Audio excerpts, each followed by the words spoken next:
देश में दुनिया के मुकाबले सबसे तेजी से वैक्सीनेशन हुआ है। भारत में 85 दिनों में 10 करोड़ टीके लगाए जा चुके हैं, जबकि अमेरिका में 89 दिन और चीन में 102 दिन 10 करोड़ टीके लगाने में लगे हैं। सबसे तेज वैक्सीनेशन के लिए केंद्रीय मंत्री पीयूष गोयल ने पीएम मोदी की तारीफ की। प्रधानमंत्री मोदी की अपील पर आज से देश भर में टीका उत्सव भी मनाया जा रहा है, जिसके तहत ज्यादा से ज्यादा लोगों को टीका लगाने का लक्ष्य रखा गया है।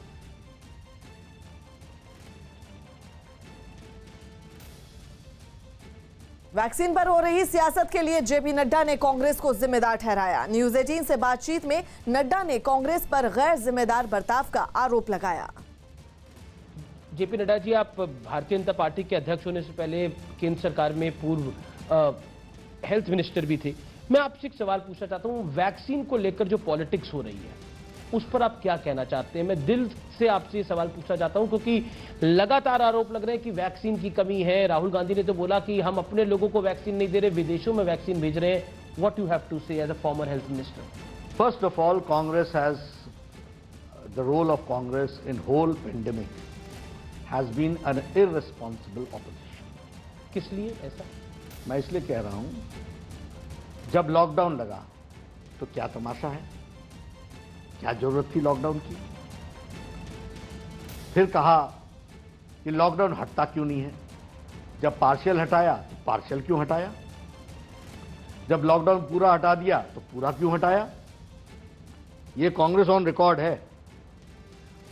इस देश ने कभी भी, मैं बड़े जिम्मेवारी के साथ ये बात कह रहा हूं जी, कभी नहीं सोचा था, हम हमेशा मांगने वालों में से होते थे। इस देश में प्रधानमंत्री मोदी जी ने यहाँ के हुनर को, यहाँ के साइंटिस्ट को, सबको प्रोत्साहित करके एक नहीं दो वैक्सीन लेकर के आए। वैक्सीन पर टीका टिप्पणी किसने की? इसकी एफिकेसी पर प्रश्न किसने खड़े किए? कितने ट्रायल हुए हैं, कितना ट्रायल हुआ कि नहीं, टाइम दिया कि नहीं, ड्यूरेशन पूरा हुआ कि नहीं, ये किन लोगों ने कहा? कांग्रेस के नेताओं ने कहा। और इन सब के कहने के बावजूद वैक्सीनेशन लोगों ने माना, लगाया, लग रहा है, अच्छे तरीके से लग रहा है। हेल्थ मिनिस्टर, पूर्व हेल्थ मंत्री के नाते मैं इस बात कहना चाहता हूं कि this is absolutely according to the health protocols. इसमें हम वो ऊपर नीचे नहीं कर सकते। वो हेल्थ प्रोटोकॉल्स के तहत जो डिजाइन बनाया गया है उसके तहत दिया जा रहा है। सोसाइटी में प्रायोरिटीज होती हैं, उन प्रायोरिटीज को ध्यान में रख करके ये दिया जा रहा है। महाराष्ट्र सरकार आरोप लगा रही है कि जितनी वैक्सीन उनको चाहिए उतनी नहीं दे रही केंद्र की सरकार। जो उनको दिए यूज कर लिए क्या?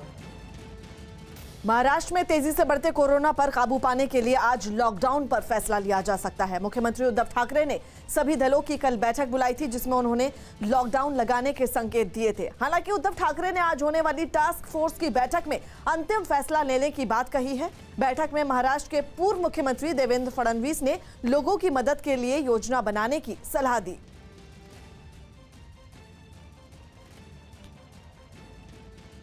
इसके लिए कुछ कड़े कदम उठाने पड़ेंगे, जिसको लेके मुख्यमंत्री महोदय ने सभी राजनीतिक दलों की बैठक बुलाई।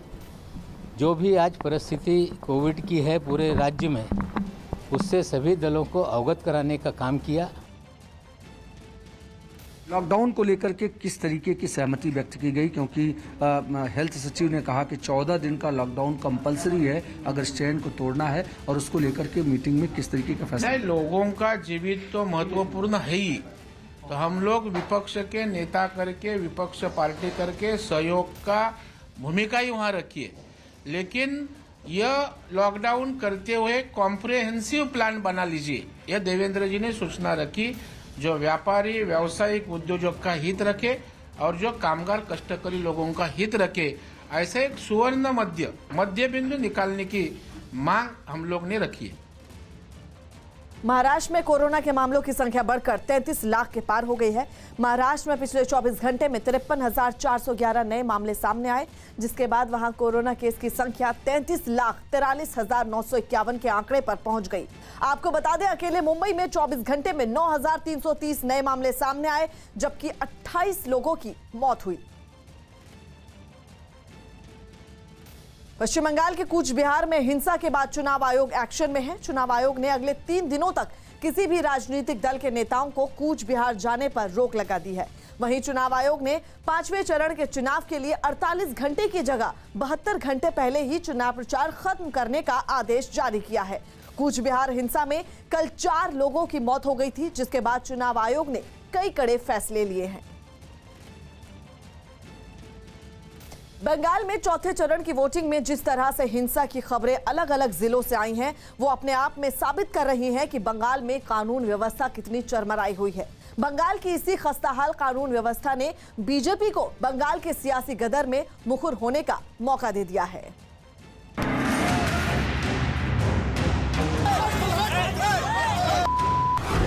बंगाल विधानसभा चुनाव में हिंसा की हदें पार। कहीं बमबाजी, कहीं गोलीबारी।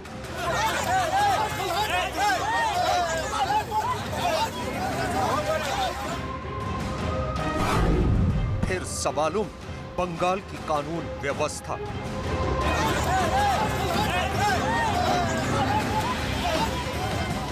ये तस्वीरें उस बंगाल की हैं जहां ममता बनर्जी की सरकार है।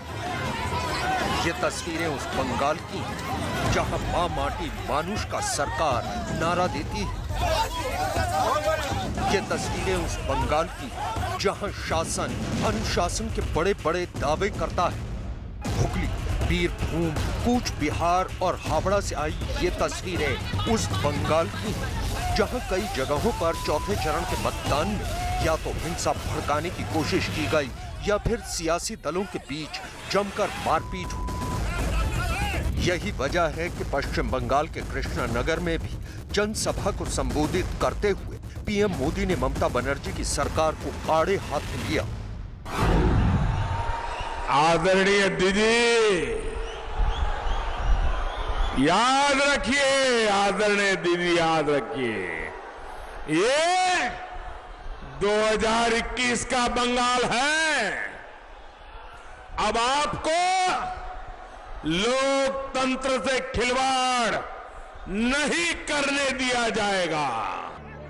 पश्चिम बंगाल में इस बार सियासी लड़ाई आर पार की है। टीएमसी के सामने बीजेपी किसी बड़ी चुनौती की तरह है। बीजेपी की रैलियों में उमड़ने वाली भीड़ पहले ही ममता बनर्जी की नींद उड़ा चुकी है। दावा तो ये भी किया जा रहा है कि बंगाल की चुनावी हवा से भी ममता बनर्जी को किसी अनर्थ के आसार नजर आ रहे हैं और शायद इसी वजह से ममता की बौखलाहट का जिक्र पीएम मोदी कर रहे हैं। दीदी, समस्या सुरक्षा बलों की नहीं है, समस्या आपकी हिंसक राजनीति की है। दरअसल बंगाल हिंसा पर मचे सियासी कदर को समझने के लिए चौथे चरण की उस कहानी को भी समझना होगा, जिसकी तस्वीरें बंगाल के अलग अलग जिलों से सामने आई। सबसे पहले हम आपको लेकर चलते हैं उत्तर हावड़ा विधानसभा सीट। उत्तर हावड़ा में सुबह से ही मतदाताओं की लंबी कतार लगी थी, लेकिन कुछ इलाकों में अचानक तस्वीर बदलने लगी। शांति से चल रहे मतदान में खलल डालने के लिए उपद्रवियों ने कहीं बम फेंके तो कहीं तोड़फोड़ शुरू कर दी।